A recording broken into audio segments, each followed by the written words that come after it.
Best of 3 bracket. The team that wins both of their matches will earn the opportunity to prove themselves on the main stage of MSC. Which team will surprise us?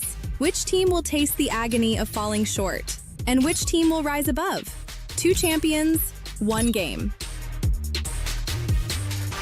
Best of 3 bracket. The team that wins both of their matches will earn the opportunity. So there's a lot of teams in a wild card, but only one team makes it to the main stage. Only one team will get that golden key, right?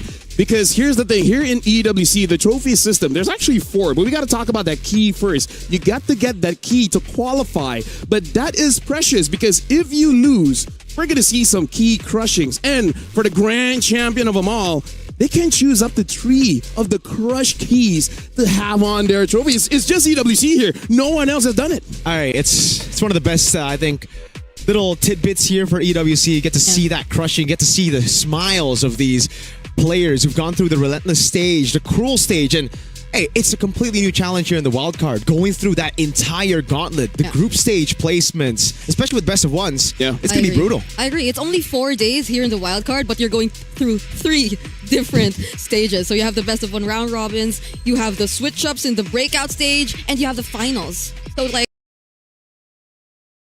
the CGBS. CGBS will be the breakout stage. Yes, that's the term for it. That's what it is. And of course, for the final day, you know, we're going to have 3 best of 3s, but also for the teams, we got to talk about the club championship as well because they got big prize pool, and that is the reason why a lot of teams are investing so much in a lot of different games. But with that being said, we got to talk about the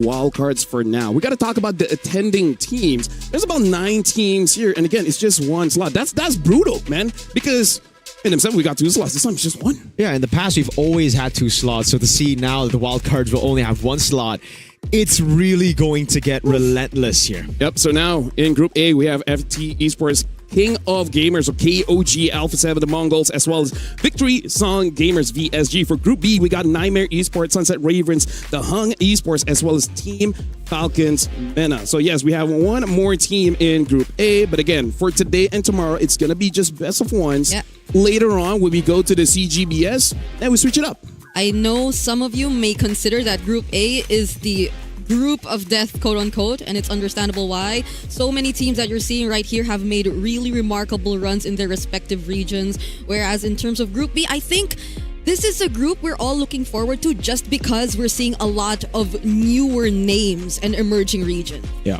I think the Group B is, it's safe to call them the group of life if the group is group of death, right? It really just seems like for Group B, they can really experiment a lot of times here. They gotta run through the gauntlet anyways, but they can find some little wins here and there when it comes to comfort picks and cheese picks. Again, wild card, that's the stage to do it.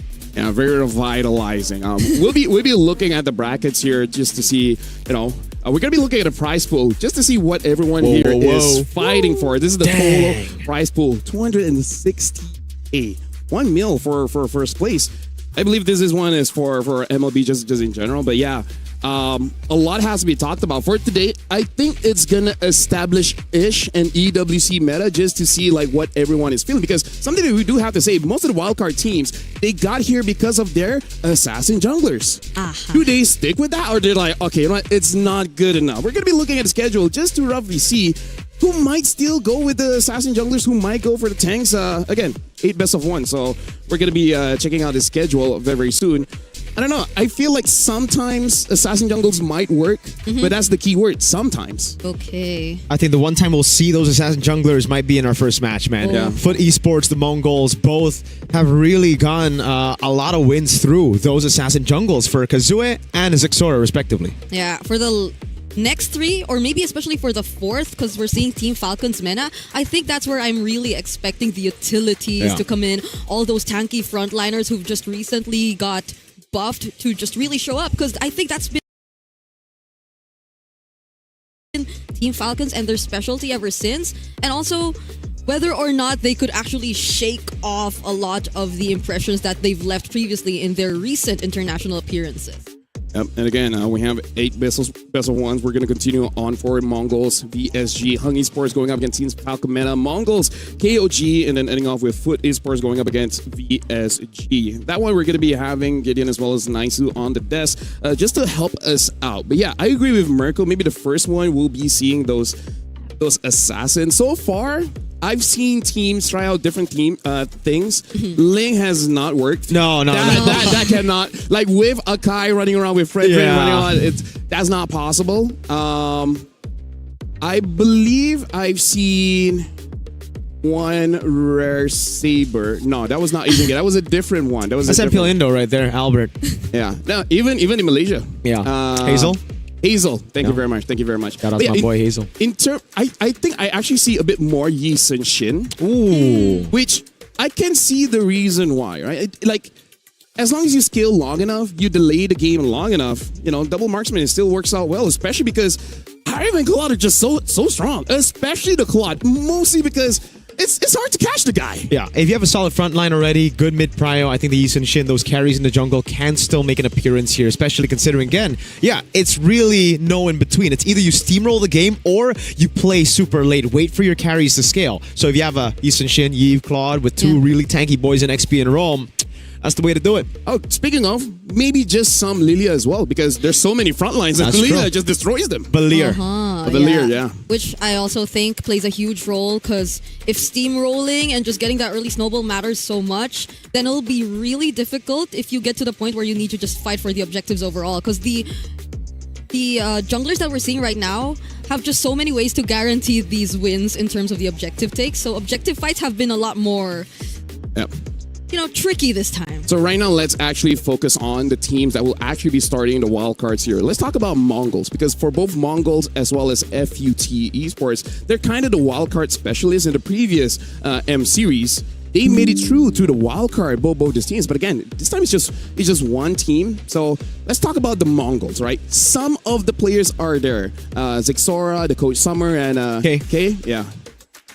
I don't know. It's always really weird to see, these shakeups in lineups, both Boostgate and Zone, the two winners from M7 wildcards. Now they're swapping things up, and the Mongols, I still think they're still kind of a slower team. They need a lot of time to build up. They got the download time as usual, just kind of a signature for Mongolian teams. And for Foot, they like starting it quick all the way from the start. It's all about tempo. It's all about that aggression.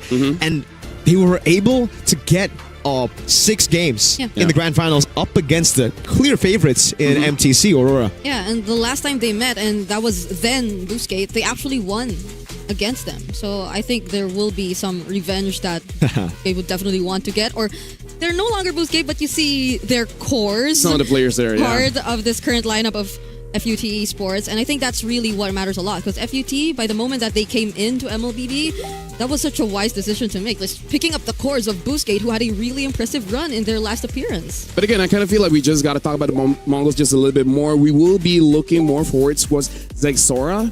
But yes, now we're looking at FUT. We're thinking that they will be the ones starting off stronger here, at least in the early and mid.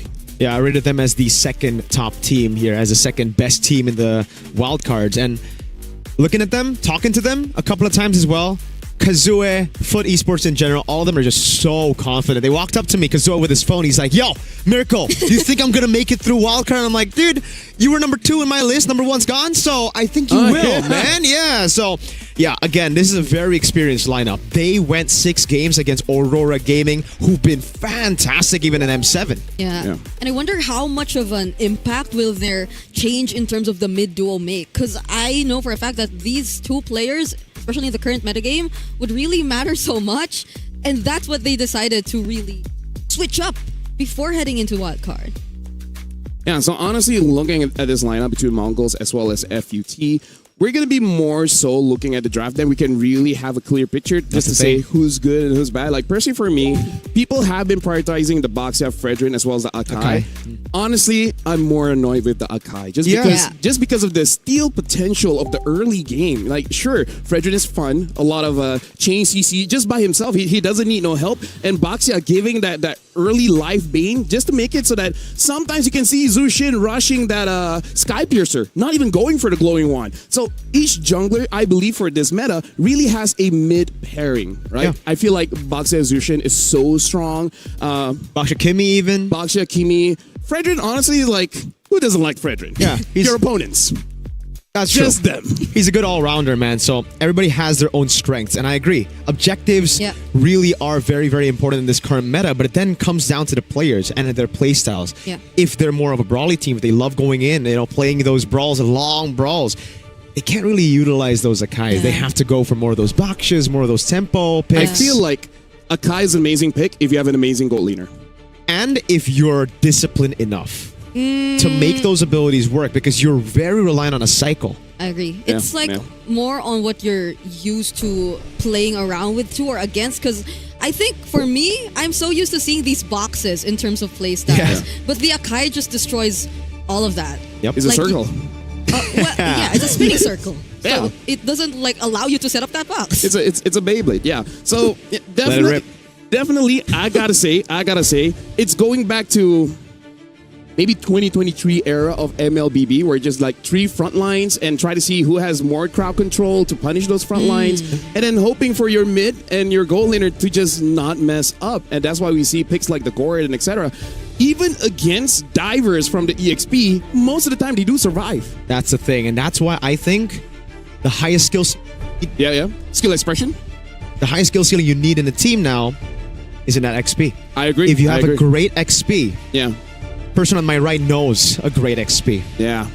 I wonder who. But yeah, I feel Yeah. like let's list down those great EXP heroes that can dominate this meta. Paquito.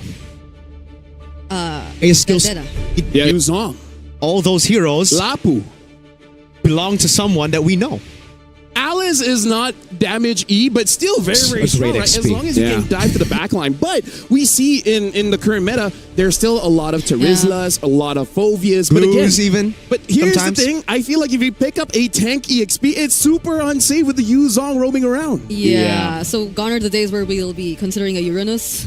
In the E, EXP. but Like, still it's not very, first very base strong. rating. As you know Yeah. who you're going up against, then okay, sure. Yeah, if there's no shred, if there's no Baksha early on, then maybe we can still see some of those, tanky boys that just can prolong those fights, especially considering it's all about cycles, right? If you Yeah. have an Akai. So if you have someone like a Uranus who can just bait out those cycles and then come back, you can still control neutral objectives really well. And if you're playing tempo, if you're talking about that Selena pick that we saw in Yeah. Asian games as well, then Uranus is a great pick to just get tempo early. Especially because if I remember correctly, during the Asia Games, when we do see a Uranus, it was a red 4 pick. By that time, there was not. Never first phase. There was no carry, I believe, in that game. I believe it was a Harif, and basically no one could kill the Uranus. Even 5-man gank the Uranus, he'll get away, and his team just get 2 turrets for free.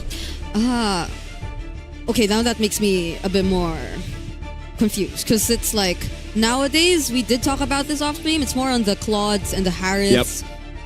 And maybe the Moscovs next, but the carry. Yeah, The like carry fits in if you can play that box. in the Asian Games, Teddy amazing on that carry. Basically, just carried the entire team.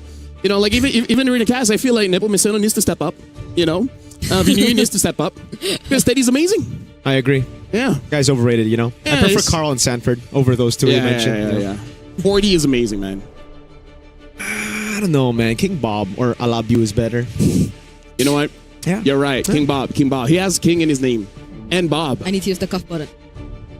You don't need to You don't need to mention tell the us. cough, You you just know? do You just it. do it. Yeah. So, That's- Briggs, what is your take on the EXP? You know Yeah. a lot about XP. You know a lot about EXP. No, I agree. I feel like it's one of the most. Oh, we're starting. We have the Harara. What?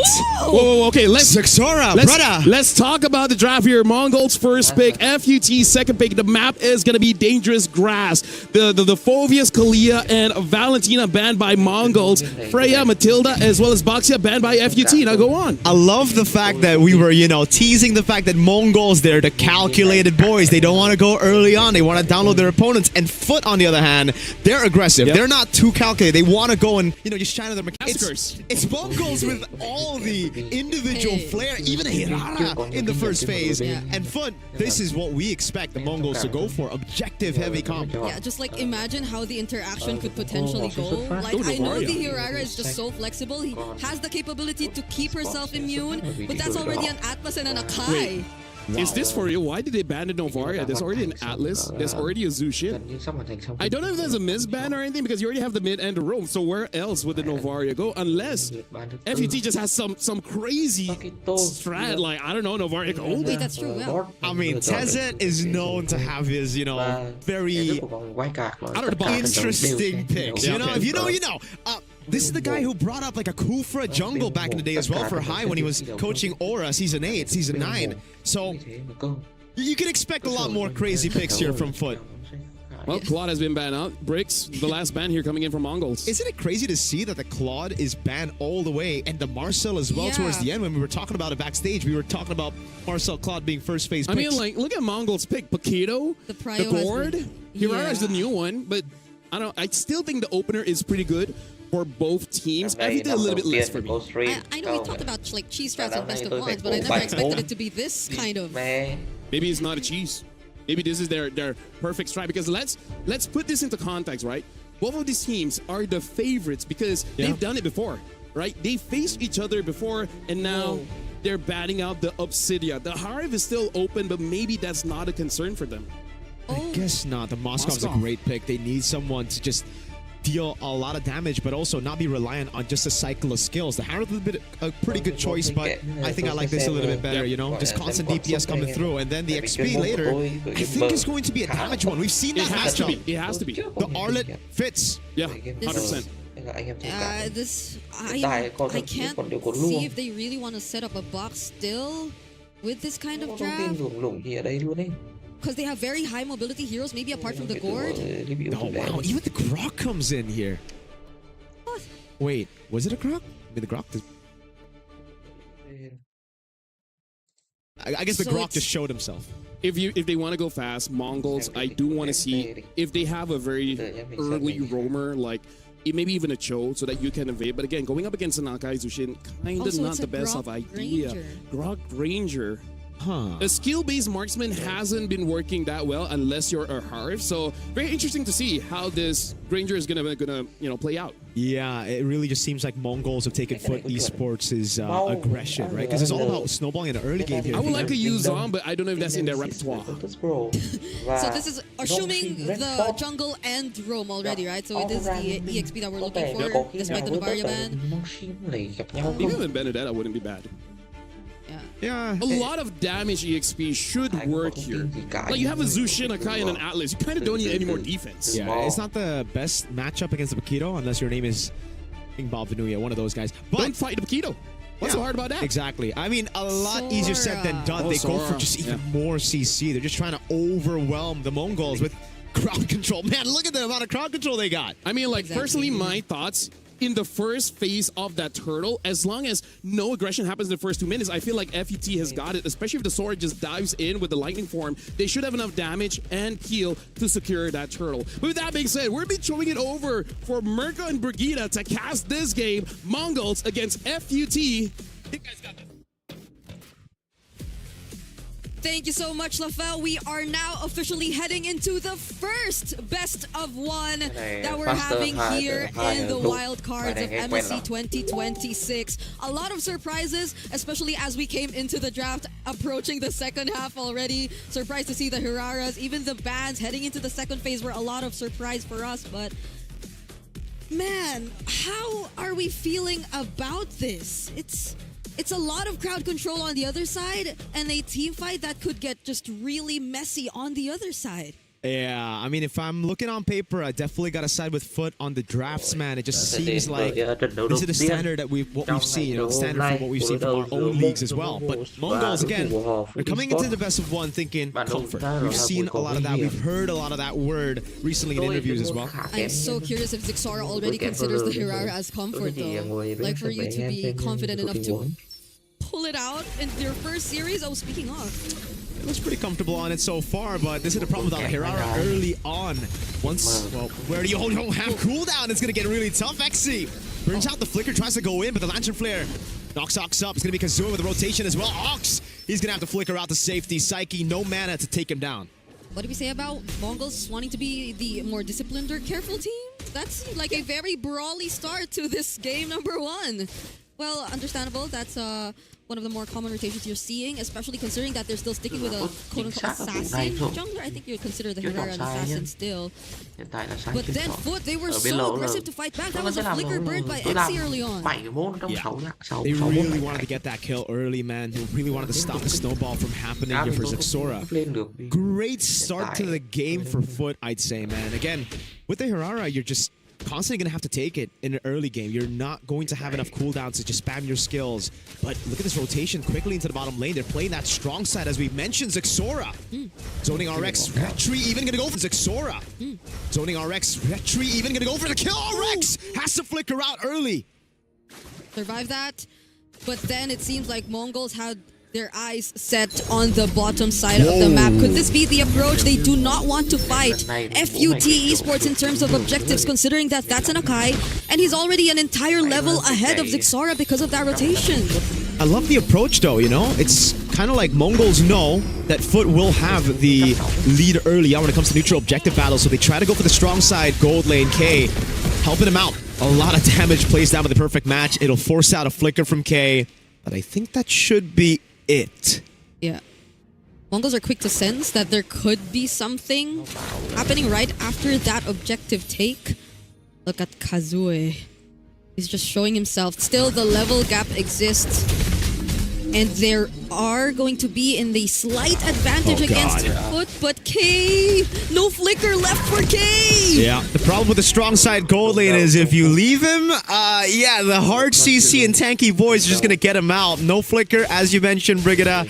It was just such an easy kill, and they didn't even need to use any ults aside from the SOD. Yeah, we haven't seen Bloodspit really use that Fatal Links just yet. Not even the heavy spin, because there was no contest whatsoever to that objective that we saw. And now they take half of the energy shields down bot. RX is having a really good time. Ox doesn't have level 4 yet. But look at Zixora. Again, something that we kind of know from him is that he is very sporadic. He knows how to think on the go. And he's already seen that rotation go straight up top, plays with the strong side that he has in XP to take the orange buff. And this means Kazue is going to be behind in XP despite getting Turtle 1. Oh, that was quick for Mongols to catch up. And now it's Foot who's just mostly staying down bottom. They get to find Ox isolated here, though. Lantern Flare. Oh, the perfect match. Even a body. Oh, wait a second. Kazue with the heavy spin. Straight up. The Spear of Misery kind of helped him there, too. Yeah, that was a bit of miscoordination. So I feel like this time we'll see the EXP laners actually be part of this upcoming fight. Let's see how it goes, because Mongols this time might actually contest. But we're seeing Zixora just starting to make his way. Zixora. There is no heavy spin, though. Oh, Psyche popping Crimson Beacon. Good shifting claws and a pickup as well on Mumu. As it lands, great Mystic Gush with the knockup with the tectonic charge. Zixora gets a kill on XC. And it's RX trying to run away now, as that's going to be the cutoff as K rotates over. Mumu takes Bloodspet out, and it's a free neutral objective for the Mongols. Okay, Foot probably did not want to be in that position. They just made things so much easier for Ox and Mikey. Mikey didn't have to put himself out there in danger to use that Mystic Gush, and that was a quick way to just use the tech charge. Now it's Mongols stealing away that small lead that Foot had earlier. And Mongols are just using that aggression so well. They're forcing Foot to play those team fights. Foot, you got a composition to play neutral objectives. You can't be brawling early on, and a few of those abilities. Yeah, I think it's Mongols who's capable of finding those kinds of pickoffs in the mid before the objective rather than Foot. Foot might want to just really fight the objectives head on, and especially considering that earlier they did not have the heavy spin. We mentioned it, but they still decided to go for the fight. Those cycles are very important, especially for Foot, because if you don't have the shifting skies, oh god, wait, Makey. Good projectile, man. So much poke coming on. Psyche. Zixora steals a camp away from Kazue. Panda's walking up, though. He's very tanky. This is interesting because I feel like Mongols, their lineup doesn't really require you to just go full commit. They're fighting it with range because of the Granger and the Gourd. And the ability of both the Paquito and the Hirara to just go in and out is helping them so much and just baiting out stuff from Foot Esports. Okay, gonna be safe. But going back, Foot, I feel like this time they're the ones struggling to find their footing. Like, when are they going to come into a fight? And when are Mongols actually going to fight back? Or when are they just baiting them out? Because they are capable of doing that. I don't know. Right now, it just seems like Mongols have Foot's number. Again, they're going to use a Lantern Flare. Perfect match on Ox. If they can bait out the tech charge, that'll be big for them. And actually go for the heavy spin. The tech charge comes around. And a flicker out. Psyche! Crimson Beacon, the SOD lands. It's Psyche with a kill. Mumu into the mid. Okay. Oh, now that's a Fatal Link set up! Great call into the shifting skies. Now Mumu picked up as well. Zixora in the midst of it all trying to go damage some of those members, but Xe zones them away, and this is a Foot win. They go to the turtle, the last one of the game. It's interesting though, because it still feels like they used up so much just to get those small wins, when in fact I felt like it would have been easier for them considering the amount of crowd control and how low effort this draft overall could have been for them. But at least they've got that advantage just now and are able to convert it into a structure up top. It's all good zone. But I can't believe it's been 7 minutes before we actually see that happen, because they're with the Moskov all this time. Yeah. I don't know about going all in on Kazue. They just going for a bit of poke. Zixora with a rotation in mid. Psyche taking up a lot of damage. Yeah, I'm not sure if that's like the fullest potential you could see from Zixora. Just Wait, but what? he's trapped. Yeah, Zixora way too far. Gets caught in the Fatal Links. Thrown back to the rest of Foot. I think that's the second time we saw a favorable team fight just because of a mistake. Yeah, that's the thing about the Hirara though, right? Like once you have enough cooldown, you just think you're untargetable. You can just make those risky plays happen and it just bites you back. These team fights need to be a bit more calculated, I'd say, for both sides. Oh, that's going to be a setup on Ox. Yeah, they took the tectonic charge. There's no Fatal Links, but they're going to get the pickup. Ox, no flicker. This should just be a free kill as Kazue knocks him up and picks up the kill. That's happened twice now. It's been successful. We do see some, I'd say, quote-unquote, questionable targetings and priorities in terms of the recent team fights. But because of that, the back and forth has been on for so long. Like, we barely see a significant lead in this fight. Yeah, and it's still so surprising, despite, you know, the last two team fights going in favor of Foot, that Mongols are actually still ahead in gold. They've been farming really, really well, and it's been because they have had better control over the side lanes, which is weird to hear, but there you go. Mumu with the knockout strike. RX gonna cut him off with the help of Blotsfet, who's already used a perfect match. Lord is spawning in the bottom lane. Mumu. Yeah, he's just gonna get chain CC. The Spear of Misery pins him down. He tries to get out with a flicker, but the Lantern Flare is on him. It's a Sky Piercer as he goes for the Crimson Beacon. Making caught in the bad spot. SOD lands in the back. RX gets the Spear of Misery, pins him down, goes under turret, and it's all fed to the Sky Piercer. And Maniac for Psyche.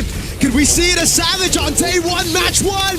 Ox, can you escape? The Lantern Flare is on him. Psyche gets a Savage on day one of the wild card. Day one and game one at that. We're seeing a Savage in as early as that. And can I just say, the ones who were the more aggressive in that team fight and the ones who put themselves up front were not Blotsfet nor Kazue. It was just really RX and Psyche. They knew that they were that much ahead. They knew that they were in that kind of advantage just with Mumu out of the picture. And now it's an immediate objective for FUT. It's interesting though. Okay, let's see that instant replay. Psyche, my god. I don't know, it was kind of also Mongols though. They did not need to back Mumu up all the way there. No one saw that. Don't point it out. No. Why you step back? No man, no one saw that tech charge, alright? I can't even make Pikachu jokes anymore.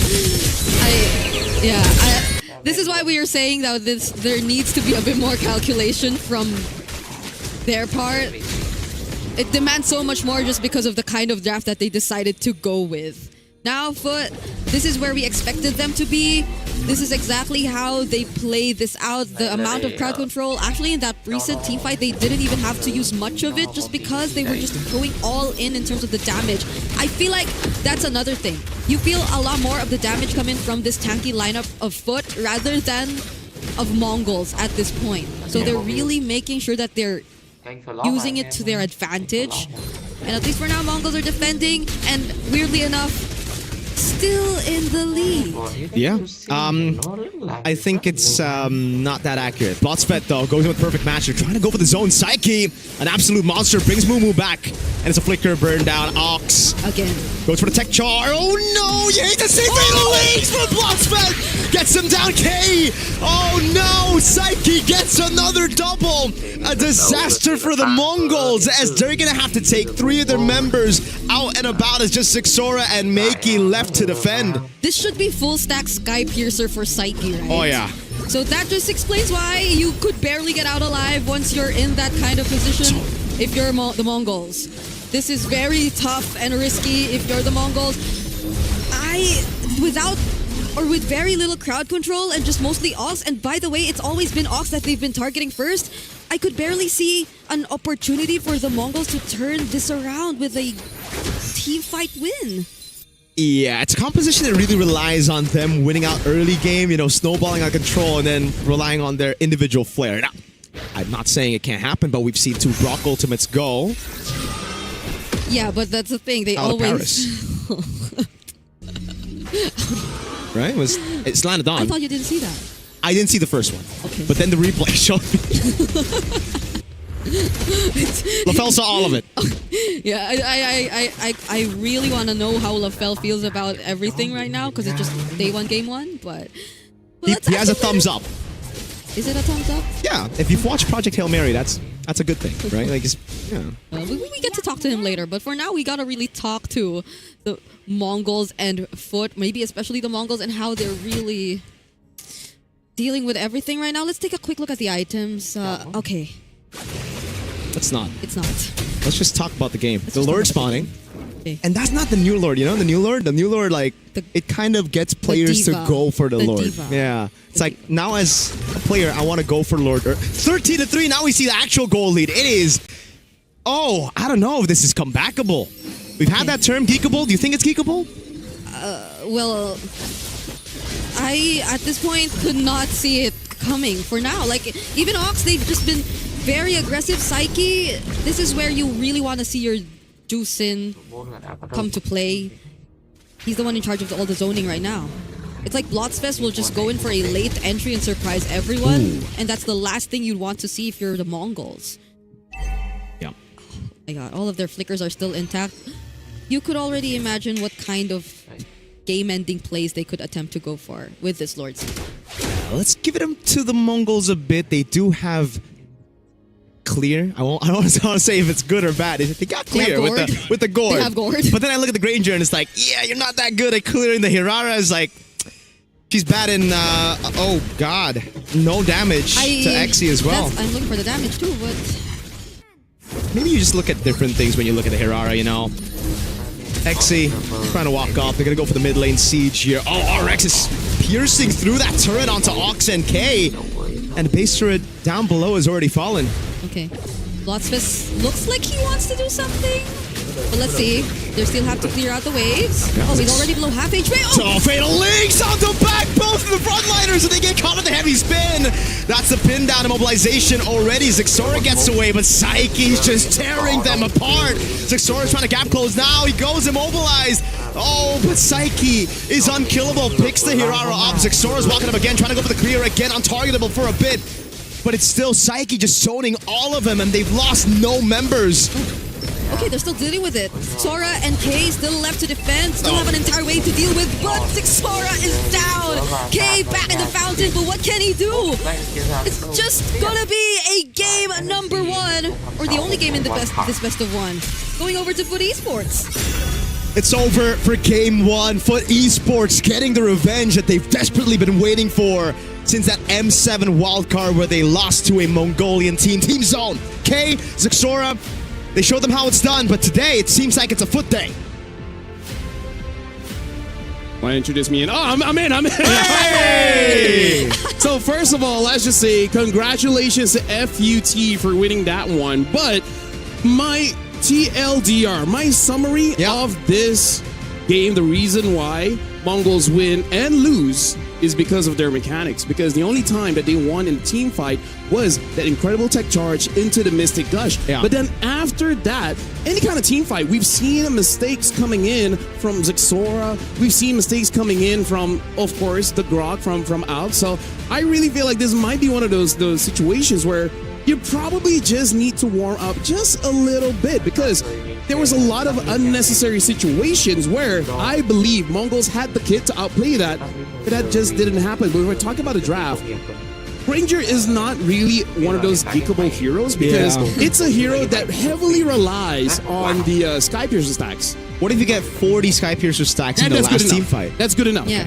That's good enough. But compared to basic attack